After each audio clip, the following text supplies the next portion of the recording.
I really struggled with the whole COVID piece with the Wales Away side of it. I think I missed it more than I realised I would. I think we got to a point when all the plans had been cancelled during 2020. Really did feel like, would we ever have Wales Away again? And it was one of those things that you look forward to so much that you don't know how much you're going to miss it until it's not there. But yeah, what an amazing city to restart Wales Away with a double header. Going to watch Wales Away is, like nothing else. It's just amazing. Everywhere you go, you see people in Welsh shirts, and I think people say this all the time. It's exactly like this Eisteddfod, really, when you just sort of see everybody in Wales shirts, and it's just really nice just sort of catching up with people you might not have seen, especially now during the pandemic. There's so much people we haven't seen since before the pandemic as well, so it's just really nice to be back and being able to travel to a different city as well. It feels quite surreal to go from what we had last year. I mean, when we booked this, me and my friends, we kind of booked it out of hope. And that was kind of all that was just getting us through, really, the pandemic, the fact that we were hoping we could do something. And if you're not planning for anything, it's hard to kind of push on through. So that kept a lot of us going. And now we're here, it's just, you're just kind of just living off the atmosphere and the energy. That's all that's just putting you through the day, because it's just wonderful. Well, it's been a strange few months for everyone, strange couple of years, but yeah, it's so good to be back again. I've really missed it. Unfortunately, we couldn't make the Euros, so yeah, it's nice to be back. It feels different being back, but also really familiar as well. It's strange being back after so long, but nothing's really changed. It's still Wales fans having fun abroad.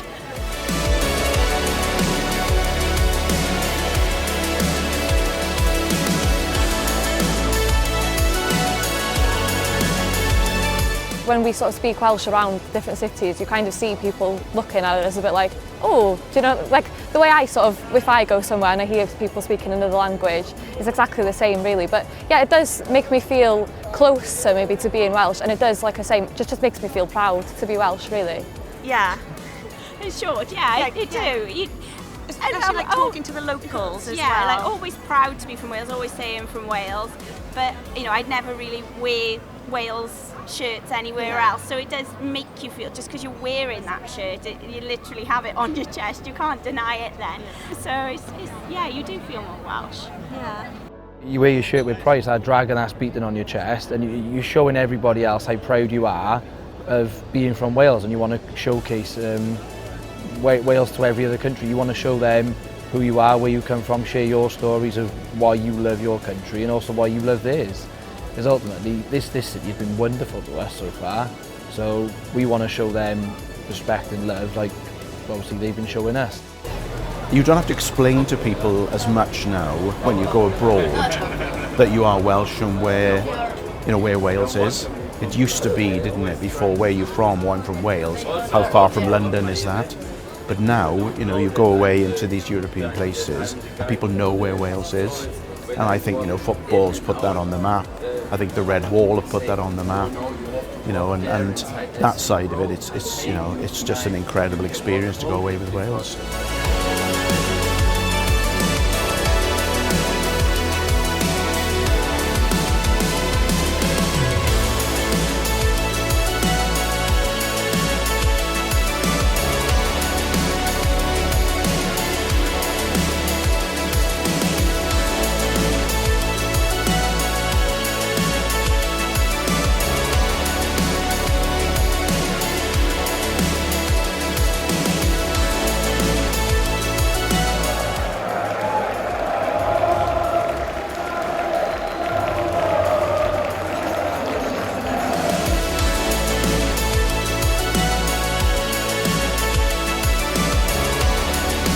There we go then, Prague all wrapped up. That was my first game for 2 years as well. Baku 2019 was the last time I saw Wales playing away, so that was a fantastic experience. Fantastic to be back, and what a performance. Shame we couldn't quite get the win, but it's on to Tallinn for part 2 of Wales away, because as you might have noticed, we're on a boat and it says Tallinn up there. We landed in Helsinki, we're getting a boat across the Baltic Sea into Tallinn, so we'll bring you that very shortly. But first of all, let's go and meet a team who've also been really affected for the last couple of years by COVID. Nic Anderson is in charge of the Wales under-19s women's side. They've got a really big European qualifying campaign getting underway shortly. So let's go and find out a little bit more about them.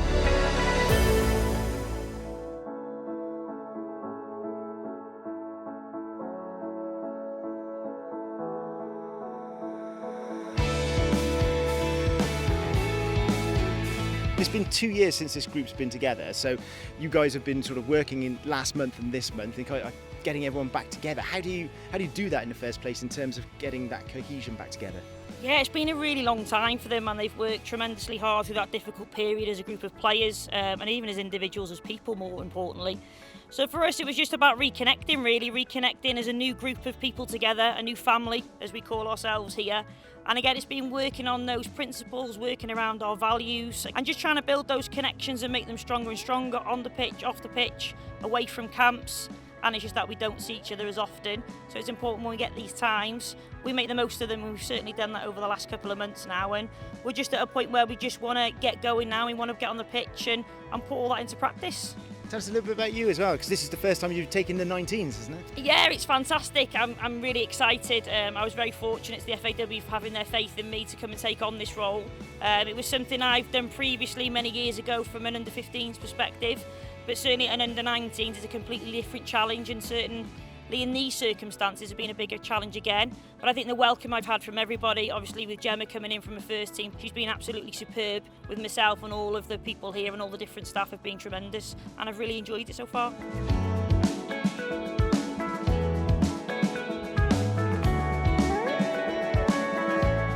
Months is a long time, and I think that being on camp just develops you more and more because you have experience playing in these big games. Obviously it's an honour being with the girls. We've been out of international football for so long. There's a few new girls in our squad that have never played international football, but we're a real tight group.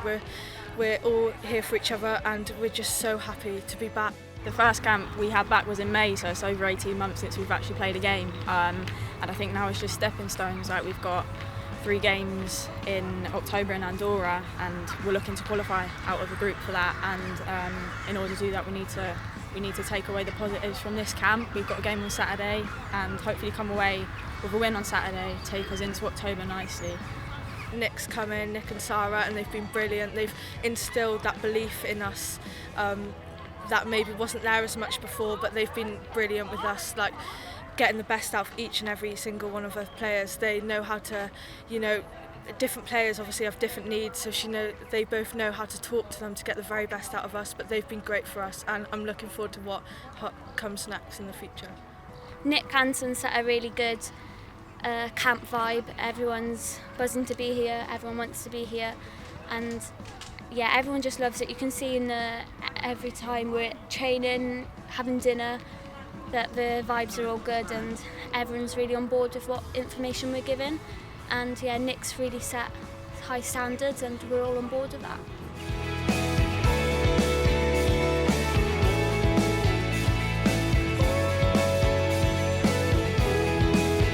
I think everybody within female Welsh football right now is excited. We're looking forward to the future, we're looking forward to what's coming next. And I think you can't help but feel that no matter where you are, whether you're here on camp, whether you're in the office, whatever that looks like when you're talking to players, and you really get that sense of excitement now, and a kind of a new era, as you say, is coming.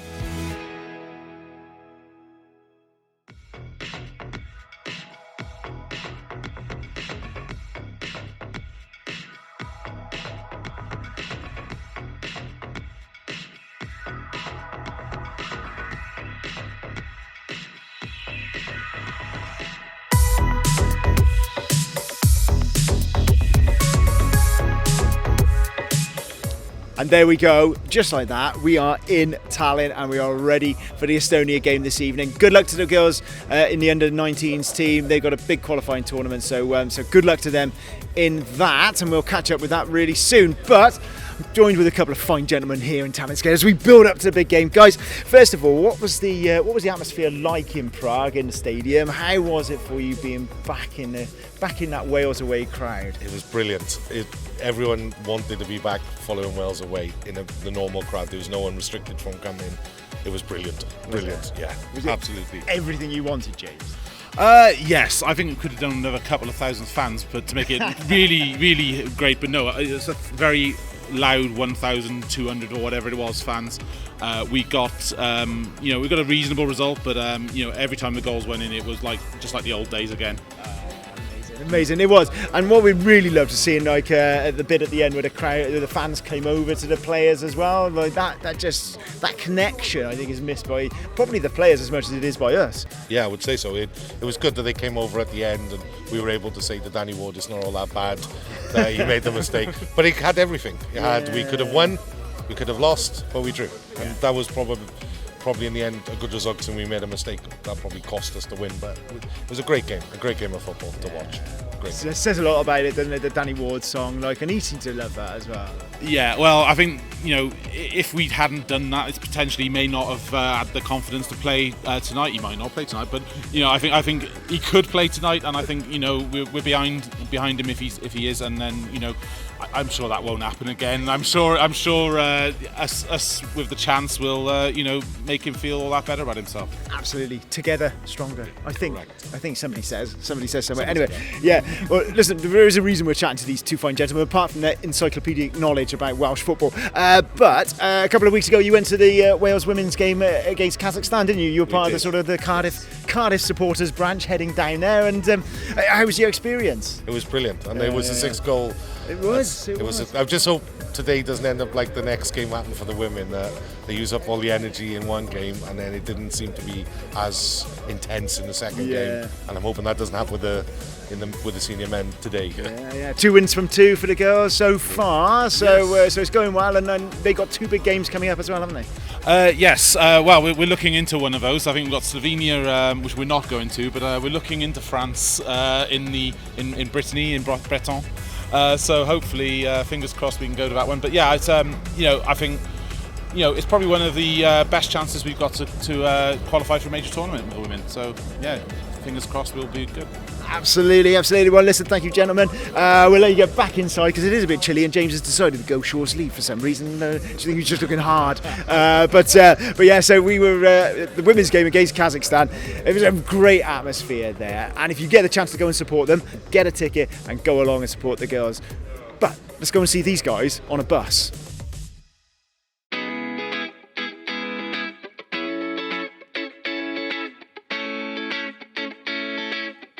I'm currently outside the Cardiff City Stadium, and we are about to go on a fan bus to watch the Women's World Cup qualifier, Cymru versus Kazakhstan, and this is my first ever women's game. I wanted to know why you started it and your hopes and ambitions with it. There's good support base in South East Wales. It's just an easy way for people to get down there if they're not comfortable travelling on their own. Don't really want to go in the car. It just creates a bit more of an atmosphere on the way down. And the first one I did was the away game to Southampton in the last World Cup qualifying campaign, which was really successful. It's been so long since we've actually been able to have fans behind the girls at a game, so just being able to go again is exciting. So how do you feel about being on this bus and so far the experience has given you? It's exciting. It's nice to be surrounded by other fans. Well, it's been so long. Well, it's been so long going to games full stop by any mode of transport. But all credit to Hales for arranging it. And it'd be nice to maybe in a couple of years' time it's full and there's a convoy going down for women's games. How many women's games have you been to? About 3. 3? Yeah. Crazy. And how do you find them? Yeah, they're pretty exciting because you don't know what's going to happen. But in respect to the women's game, she's got 2 brothers, and this is trying to reinforce this sense that football isn't just a boys' game, and it's not just a boys' day out, and it's not just a boys, that kind of thing as well. And why do you think it's important for us as a community, as Cymru, to support women's games more? Because it often gets underrepresented, and the women are just as passionate about the game as the men, and we should support them either ways, men or women, equally the same. It's almost a duty as a Wales fan. Our motto is together stronger, and we can't be together stronger if we don't include the women's game.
Games, the supporters have been outstanding for us. You know, I said Friday, the reaction and staying behind and applauding the players, and then the players showing that respect back as well was outstanding.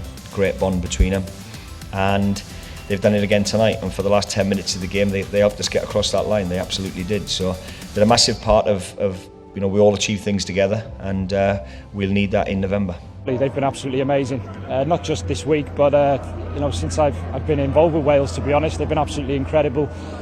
It's not a bad little away trip for them to start off after COVID, you know, Prague and Tallinn, but no, they were amazing. Wherever they go, you know, I've said it before, I've been around a lot of places, but they're the best fans in the world. It sets it up nicely now, 2 cup finals at home, full house, everybody behind us, bring it on.